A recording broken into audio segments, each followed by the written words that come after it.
Hello everybody, this is Elisha Keating from wisdomseekers.net. Emphasis of course is on the .net.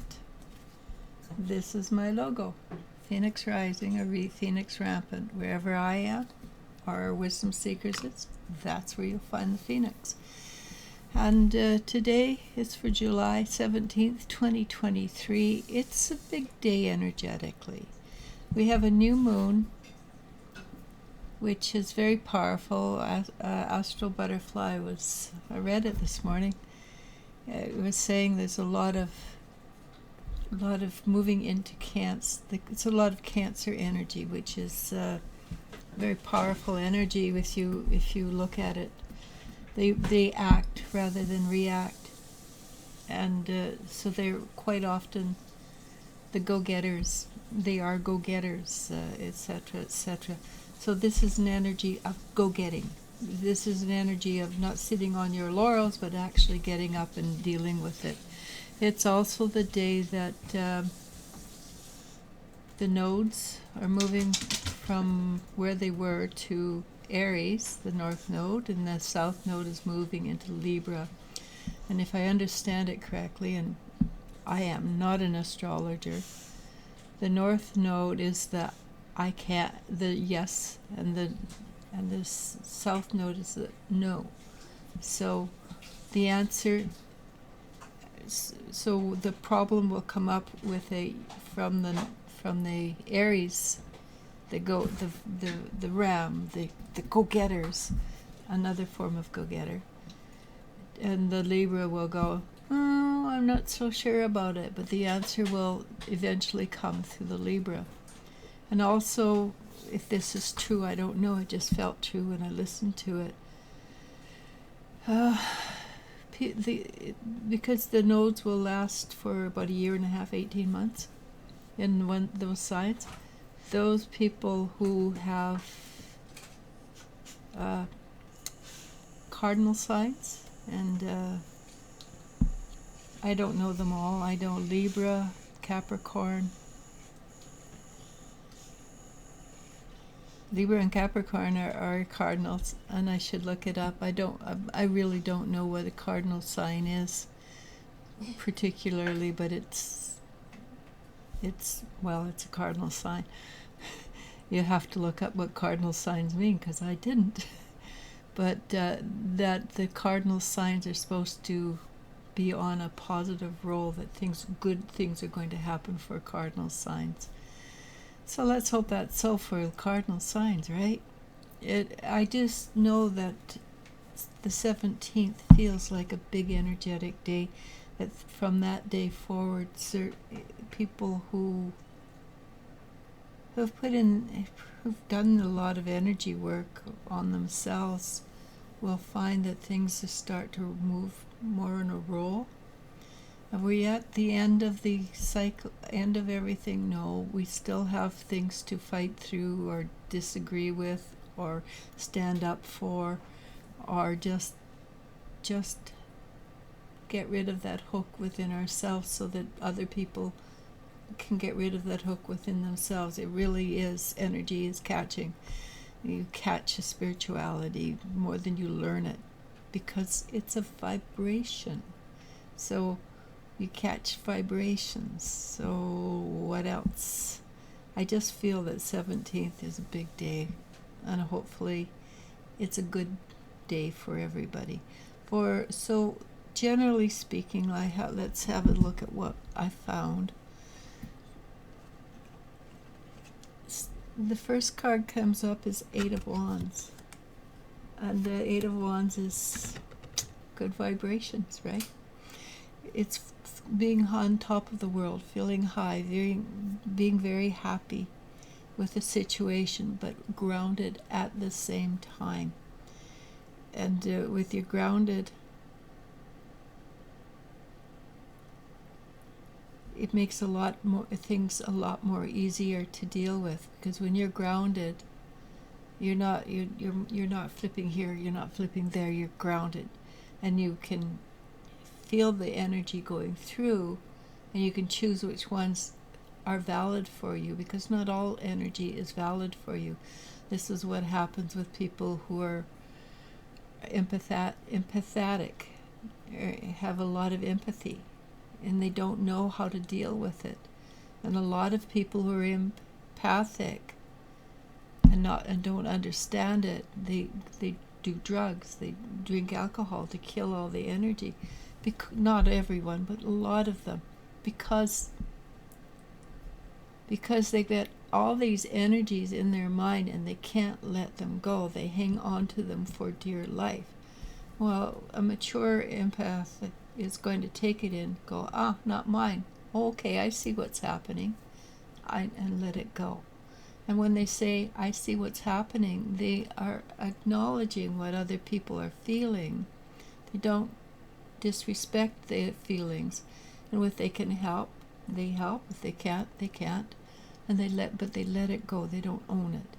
And if you can keep on doing that, and now as we vibrate higher and higher, and telepathy becomes more and more of a thing, this is becoming more and more of a problem.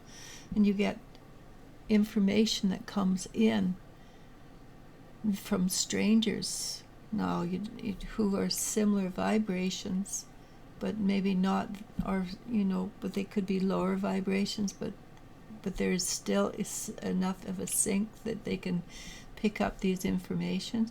And some people are vibrating so low that they think of suicide, and then you get this and you start thinking about suicide, and you're going, well, maybe I should. But if you stop and look at it, is it truly yours? And the answer is probably 90% of the time, no, it's not yours. So the more you let it go, the better it is.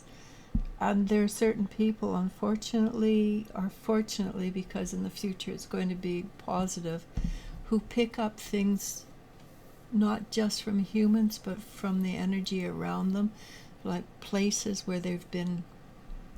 So down in the States, for instance, there's a place where they had a huge civil war, and it's never been cleared, and there's ghosts everywhere.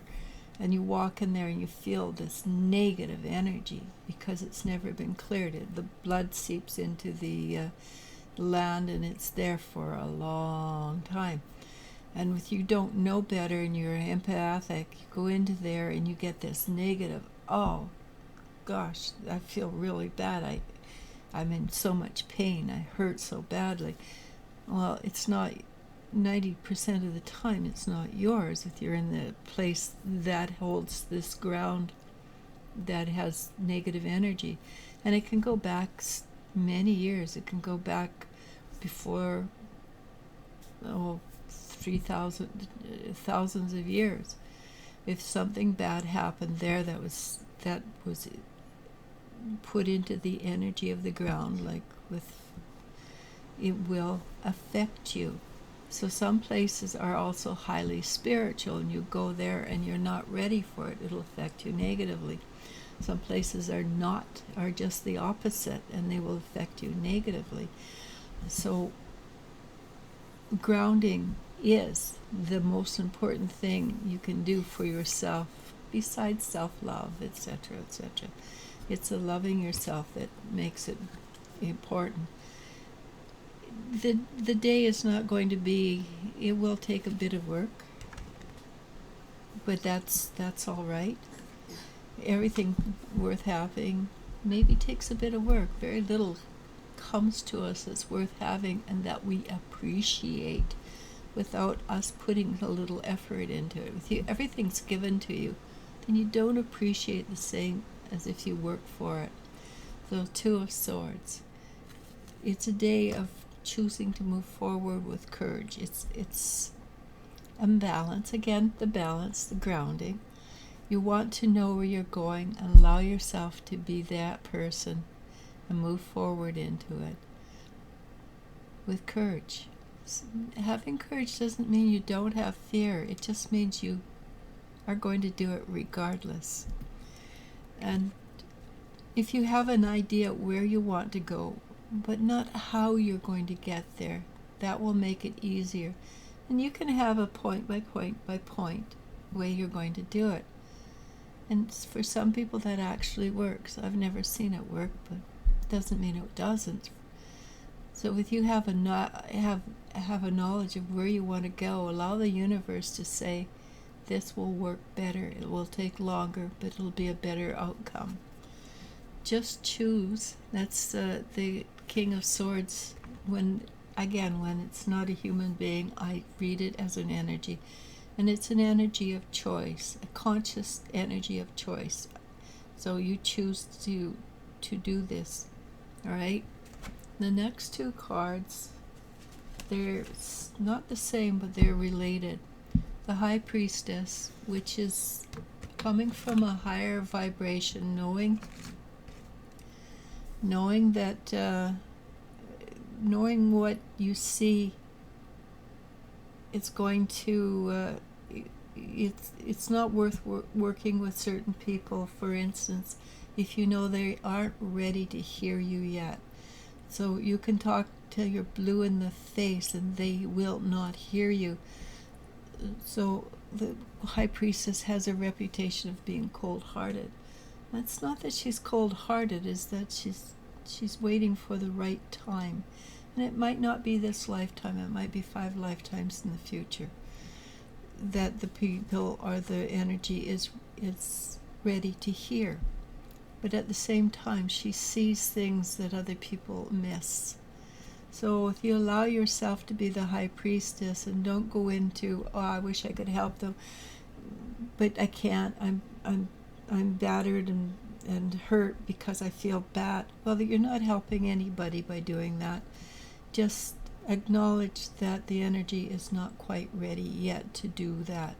When it is, then you can be the Hermit, and the Hermit is now the way shower, because the Hermit has spent centuries in the dark cave meditating and growing and becoming the evolved spiritual being.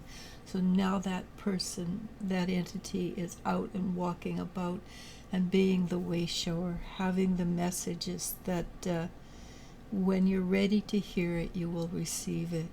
But until you're ready to hear it, you cannot receive it. So the next card is the Ace of Wands. And the Ace of Wands is all about asking for help, being ready to receive it. Because many of us on the spiritual journey are ready to receive. If we don't already know the information, we're ready to receive. Again, ask for help. The energy can be transmuted, and it would be really nice if we would all get together and transmute a whole bunch of energy and sidestep a bunch of negative energy that may or may not be coming our way. We can do that, by the way. We can, as a collective group, the superconscious, we can decide that we don't like what's happening and make a change. And it will be as if that never happened. But we have to all be in sync. We have to choose to do this. So it would be nice. But if we don't do it, well, we don't do it. So I'm going to go to the last card, since I've been blathering on so long, to the Nine of Cups.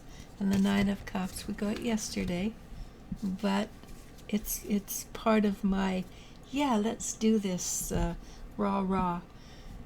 I'm always about looking for happiness. And the Nine of Cups is the cloud 9, being on cloud 9, being extremely ecstatic. But it's also about allowing the magic into your life, allowing joy into your life.